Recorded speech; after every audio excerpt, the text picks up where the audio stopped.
Hello everyone and welcome back to my channel. My name is Jai and welcome if you are new. Be sure to hit the like button, subscribe, share, other wonderful stuff. And if you do not know, I do have music out, so that will be in the description below as well. So yeah, we're back with Geographic and this is the most generational crash out in the animal kingdom. So yeah, sit back, relax, and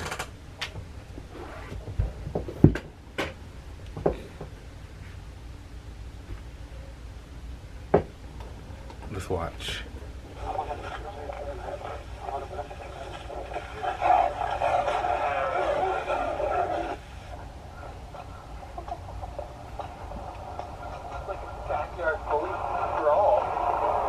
Oh, I remember seeing that. We're gonna leave those tigers alone. But in picture. And if it's not clear now, it will be by the end of this video. Crash outs exist in all walks of life. You know what they say? Where there's a will, there's a way. For a Chris to get rocked by a Fresh Prince flick of the wrist. But today, we're going to talk about the biggest crash outs in nature. And there's a lot to choose from, so some had to get left off. I won't be talking about hippos, honey badgers, or Cape buffalo. I've said my piece on this roid-raging homicidal hydro horse on steroids. We already know Africa's Black Death is a hunter's nightmare for humans and lions alike. And I have an entire video on this biracial Black Air Force hate-mongering Hufflepuff. But what I will talk about are rhinos. As I've said, that rhinos are legally blind, terminally traumatized anxiety tanks that'll buck up to anything from a butterfly to a buffalo. Except I was wrong. Recent studies showed that the eyesight of rhinos might not even be that bad. It's just their attitude. Which means that rhino fully punted a warthog purposely and unprovoked, while this one proceeded an assault on 8 wheels and still went for a literal headshot. There's a reason why a group of rhinos is an honest-to-God crash, but they're not even the biggest crash outs in Africa. That would be elephants. Like literally, they're the biggest. Whoever made this up actively helped escort people off the census, which they don't need help doing since elephants flatlined over 600 people last year. But it isn't until elephants hit must that they really become crash-out kings. Must is when a sudden burst of hormones turns elephants into 12,000-pound drunk lusting frat boys. The word must even comes from the word intoxicated, and a down bad bull's testosterone levels can spike 60 times higher than normal. And that's where the crash-out comes in. No animal is safe with an entitled elephant that can't handle rejection. Not even baby elephants. Eating a toddler because his mom won't relieve you? Crash out. But the real degeneracy didn't show itself until humans got involved. Yeah, it's that kind of story. Poaching is evil, we all know it, and it's often the older, more mature bulls that get hit the hardest, for obvious reasons. What wasn't expected was removing elephant OGs from the population meant that the younger, immature teenage bulls in must got even more out of pocket. And what do you get when you have unruly 6-ton pests with no father figure to keep them in line? Hell if I know. There was a period in the 90s where 3 young bulls that got rejected by their own kind, resorting to violating and killing not 1, not 2, not 10, but 63 rhinos. Fatherless behavior for an elephant apparently means turning a rhino from a tight end to a whiteout, and it wasn't until the seasoned, more mature bulls were brought back in that the rhino ravaging eventually stopped. And it's not just males that can choose violence. We can't forget that time an elephant traveled across India just to life-deprive a 70-year-old senior citizen while she was getting water. For context, that elephant escaped from the Dulma Wildlife Sanctuary and traveled over 100 miles to the Rapai village in Odisha. Being homicidal for over 100 miles straight is already menace behavior. What solidified it was that same herd pulling up to that woman's funeral later that day and paying everything but respects. And that same elephant grabbed her soul-evacuated 0 HP body and proceeded to put her in the negatives. Basically, she got put on a shirt except the shirt was reversible, and after desecrating her corpse, the Zerg was destroying the woman's house along with several others. Now, many have said the woman Maya Murmum had it coming and was involved in poaching, and this was a case of an elephant not forgetting or forgiving. It also could have been someone's grandmother getting murked twice and memed on Twitter all because of RNG. We'll never know the why, but what we do know is my favorite animal is capable of crash outs of catastrophic proportions.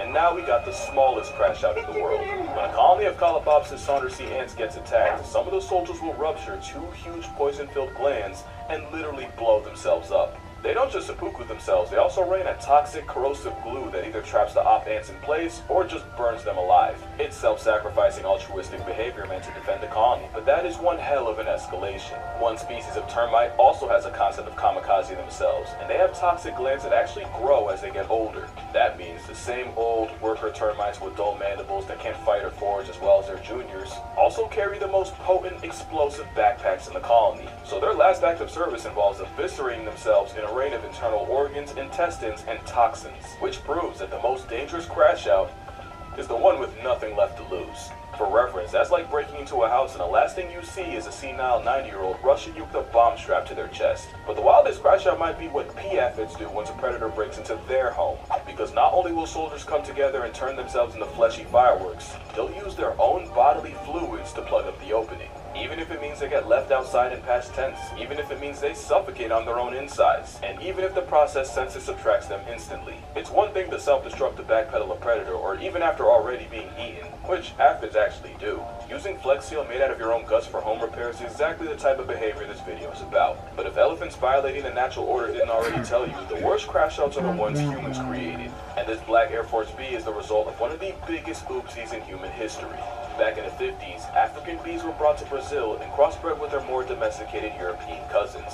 The idea was, if they could combine the two, they could create a bee that was more efficient than the Europeans in tropical climates, while also being less defensive than the African counterparts. But in one of the most consequential ups possible, a local beekeeper accidentally released 26 swarms of Africanized bees, including queens. But experts said not to worry, that the bees would either die out in the foreign climate, or get bred out of existence by the already present European bees. Yes, but actually no. By the 60s, they made it across the country. By the 80s, they hit Mexico. By the 90s, they were popping up in the US. And today, the Africanized assault has spread throughout America like a rageaholic rash. And here's the thing with playing God with bees. You better be prepared for hell. These Africanized bees were way meaner than anything this side of the Atlantic had ever seen.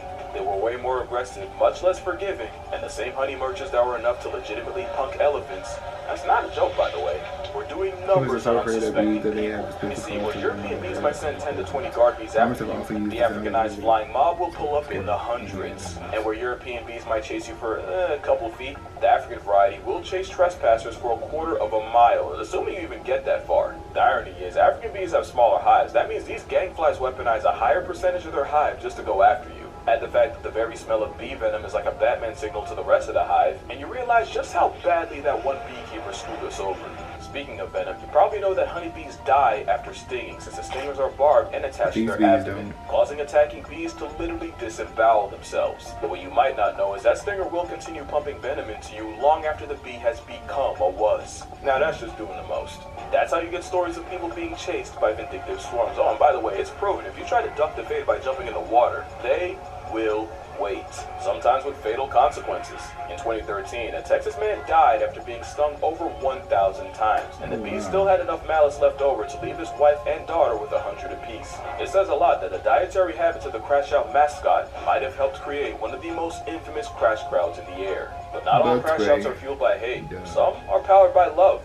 Courting bald eagles will interlock talons and plummet down towards the earth, only to separate at the last possible second. Because apparently feathery foreplay means death spiraling in a questionable game of chicken. Apparently, it's to test each other's fitness as a possible partner. You know, separate the strong from the strongest. Except it does the opposite when the entangled avians crash land into trees, water, or sometimes straight pavement and take each other out the dating pool. And bald eagles mate for life, so where do you even go after your vow renewal turns into a wait that only one of you is conscious for? A study showed that eagles will also death spiral with rivals, so it's really a case of either me or fight me or just don't waste my time. But that makes even less sense, because at least with a mate, the logic is you're trying to find the strongest, most eligible single to spend the rest of your life with. Handing death a 2-for-1 BOGO deal because you had beef and literally couldn't let it go is the definition of crashing out. At least when it happens with deer like moose, you know it's really bad luck. But voluntarily interlocking toes just to die with someone you claim to hate, like what's really going on here? But that relationship's nowhere near as toxic as the house sparrows. It's like Tweety listening to NBA Youngboy. It's a honey badger with wings and an op to every other bird, but especially their own kind. Okay, so the crashing out is caused by the fact that house sparrows are monogamous and mate for life. They're also serial cheating air strumpets, and 50% of sparrow children born aren't even related to the male raising them. Cheating isn't a foreign concept to birds. Thoughts and prayers out to the penguin that got dogged out, got his cloaca kicked by his wife's boyfriend, begged for her back, got beat again, only to get rejected and busted the third time. Yeah, no way he goes out that sad. Male sparrows that suspect their partner of cheating get their revenge by purposely feeding their children less, bordering on starvation. The thing is, he has no way of knowing which chick's actually his. He only goes by how much time the mother spends away from the the nest. Bro, I really Basically, love you. imagine your dad stars you within an inch of your life, all because your mom spent the equivalent of 10 extra minutes at the grocery store. But female sparrows ain't sweet either. The difference is she cheats with better genetic quality, or you could say high-value males, while the male cheats to spread his seed as far as physically possible. Except that the female catches on to the cheating, she responds by slaughtering his entire family, children and all. And it's scientifically proven that butchering the babies offers no advantage to the offending female. It's just pure love of the game. Cheating's never right, but when your get back gets children buried, you have lost the plot. Especially since the females most likely to commit baby cancellation are second wives. As in they got with them due to cheating, only to wipe out the entire first family. Also, I just thought about it. She also has no way of knowing which chicks are his. That means she really just life retires any baby sparrow she comes across. Yeah, that's a crash out of the highest order. And right up there with them has to be this frog. It's a culinary crash dummy off the fact that an Argentine horned frog would rather choke to death trying to swallow something physically bigger than they are than just give it up. Scientists have found expired frogs with their stomachs torn open out of pure stubbornness. It's a gluttonous breathing pot of greed card come to life. Not only that, they're terrible swimmers, embarrassingly bad jumpers, and yo, they don't even ribbit.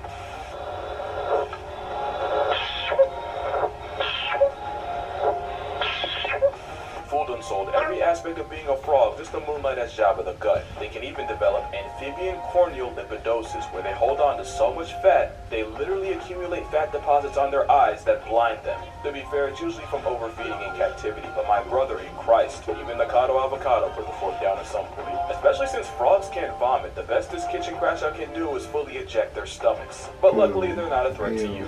Next is a crash out that the majority of the American audience has to sidestep on a daily basis. Which is funny, because the Canada goose nearly got put on an eternal milk carton due to overhunting and habitat loss. In fact, we fully thought they were out of stock in the 50s, until a small flock was found in Rochester, Minnesota. And with the help of the Migratory Bird Treaty Act in the US and the Migratory Birds Convention Act in Canada, along with conservation efforts, the Canada goose was able to make a comeback. And humanity and geese lived happily ever? Absolutely not. Yet a cobra chicken came back with a vengeance. I called the sparrow an airborne honey badger. Nah. It's his barcoded assault with wings. Easily the most undeserved arrogance I've ever seen on an animal. And that's really what it is. This damn velociraptor has some wildly irrational confidence. They're like Family Guy. They nearly got canceled, came back, and by God do they not miss a chance to punish us for it. Even Sully's heroic landing in the Hudson wouldn't have even been needed if a goose didn't try to run a fade with a plane. Just proof that you can get a lot of mileage out of false, unearned valor. Because it's a bluff. Geese nest on the ground, so they only really can respond to a threat to minor safety by implementing the honey badger method, by raising hell until you meet someone that takes you there. Add the fact that they've managed to lose their fear of humans, and you have a honk-happy threat to national security. I've even read reports of them apparently luring chasing dogs into deep water just to attack and harass them until they eventually drown in exhaustion. To be fair, you could just leash your dog. Oh, also, goose tongue. But yeah, that attitude's a bluff, and they read body language, so act like you've been around a goose before and you'll probably be fine. So why are geese so mean? And they'd probably be dead if they weren't. But at least they're not capable of really damaging anything but your pride. Complete opposite of chimpanzees, my word. Probably a top 3 crash out in nature, cause you really never know what could set this chainsaw with thumbs off. Change your hairstyle for the first time in 10 years? Yeah, you just lost your face privileges. Push one of your troopmates a little too far? Call it Kaizen the way you gotta get your jutsu jump. Do a fucking barrel roll? Absolutely not. Not in these parts. Chimps and really primates in general have a sense of fairness. Do something they view as unfair? Oh, buddy. You finna find out why they're the prime ministers of unproportional reactions. This man decided to surprise his former pet chimp with a chocolate cake for his birthday. The real surprise was 2 male chimps getting out and mutilating the man for not serving them a slice first. I'm not gonna list the full extent of his injuries. I have a full video doing that. Just know, the first 2 hospitals denied him entry because they literally thought he was a lost cause. Monkeys in captivity have also been known to mob a member of their own for receiving more food than the others. And when I was 8, a chimp temper tantrum nearly had me halfway to Helen Keller. Almost had me rocking a Nick Fury fit. And we cannot forget that time monkeys in India went on a campaign of dropping dogs from roofs after one allegedly attacked a baby of their own. Yeah, primates are some Hall of Fame crash outs. Question is, what could possibly be more destructive? Well, tigers are easily one of the most vengeful creatures alive, and the moment this striped population control wants you dead, you might as well lease a casket. There's plenty of stories of tigers going from 0 to 1,000. In 2007, 3 teenagers that may or may not have been under the influence taunted 243-pound Tatiana the tiger, reportedly even pelting her with pine cones from a slingshot. Tati cleared a 12-foot mow, severely mauled 2 of the teens, and killed the third. In 2016, a tiger ripped apart an infamous poacher named Baby, only 4 days after his group reportedly shot his mate. In 97, a hunter named Vladimir Markov not only shot a tiger, but had the audacity to steal his kill. As a result, the Whisker John Wick stalked his cabin, tore anything that smelled like him to shreds, including his mattress and bedding, and apparently even demolished an outhouse Markov had used. As you can guess, the story ended around the same time Vladdy did, once the Siberian assassin was there to greet him at his house. And then there's this. The backstory is that a mother tiger and her cubs had ventured beyond the boundaries of a park and had injured cattle in the process, so rangers went out to capture and relocate the trio. They successfully tracked and removed the cubs, but the mother was nowhere to be found. That was until about right here. The enraged mother cleared a full-grown elephant and managed to mutilate the mahout riding it, taking several fingers with her, and the fury on 4 legs was never seen again. But the most infamous big cat crash-out came in the early 1900s, when a tiger dub, the man-eater at Jumpawat, killed 436 people, giving her the highest human body count of any single animal. And it was discovered that the cause was a cripplingly debilitating tooth injury that forced her to go after easier prey. And that's the thing I do want to mention. I know I had fun with the crash out concept, but really all the tiger was ever guilty of doing was what came naturally. And that really goes for every animal on this list. Tatiana wouldn't have had to die and take someone's son with her if they hadn't gone and tested her killer. Travis was an overweight, socially stunted, Xanax-consuming time bomb that some women decided to keep inside as a pet. Even the whole Elefino mess started with poachers destroying and fragmenting their families and probably giving the pachyderms PTSD. Like, I'll joke around and stuff for comedic effect, but I'm not actually out here judging animals by human standards. Because he said something real before he got Chris rocked and left with Fresh Prince. Talk about the tiger went crazy. That tiger ain't go crazy. That tiger went tiger. But yeah, that's gonna do it for this video. Make sure you drink water, hug your mother. There's no church in the wild and no judge in the jungle, so don't expect animals to follow either. And I'ma see y'all in the next one.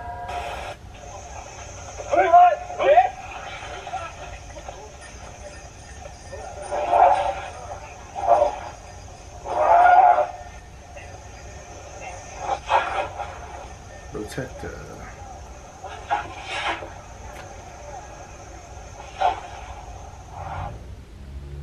We're here in Hollywood at the LA Film School campus. Let me show you our pro spaces where our students work and learn. So now we're at our main stage. The main stage is one out of the 7 sound stages that we have at the school. Our students have production class. Yeah, leave these animals alone. They do nothing to you, and I would not want to be a bird.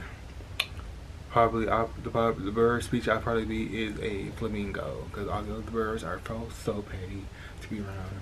Yeah, leave these animals alone.